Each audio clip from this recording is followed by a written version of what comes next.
By LINDSAY WHITEHURST, Associated Press BEAVERCREEK, or, they work 50 hours at a stretch and sleep on gymnasium floors.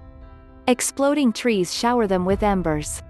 They lose track of time when the sun is blotted out by smoke, and they sometimes have to run for their lives from advancing flames. Firefighters trying to contain the massive wildfires in Oregon, California and Washington state are constantly on the verge of exhaustion as they try to save suburban houses, including some in their own neighborhoods. Each home or barn lost is a mental blow for teams trained to protect lives and property. And their own safety is never assured. Oregon firefighter Steve McAdoo's shift on September 7 seemed mostly normal, until late evening, when the team went to a fire along a highway south of Portland. Within 10 minutes of being there, it advanced too fast and so quick, we had to cut and run, he said. You can't breathe, you can't see. That happened again and again as he and the rest of the crew worked shifts that lasted 2 full days with little rest or food. They toiled in an alien environment where the sky turns lurid colors, ash falls like rain and towering trees explode into flames, sending a cascade of embers to the forest floor.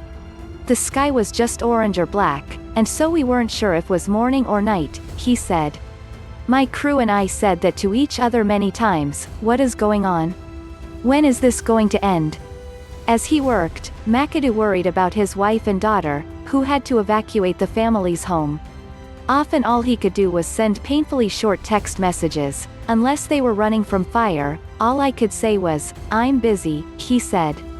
His family is safe, and his house is still standing, but he has not been able to check on it yet. Never before have flames crept so close to his Portland area home. Many firefighters are trying to protect the communities where they live.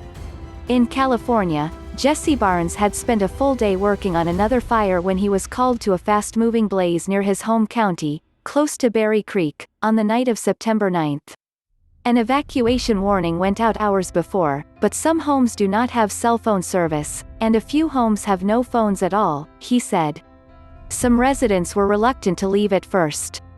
The crews saw people trying to escape the flames along the side of the road or in smoke-filled cars making panicked bids to outrun the blaze responsible for more than a dozen deaths so far.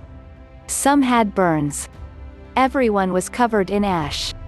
They were terrified, Barnes said. The firefighters tried to protect homes where they could, but the winds were so strong they could do little to stop the inferno as it spewed embers up to 10 miles away. Instead, they worked to make sure people could get out, clearing trees off the roads, sometimes just feet from the flames. Barnes said it felt like being in the stinging, acrid path of campfire smoke, for 2 days straight.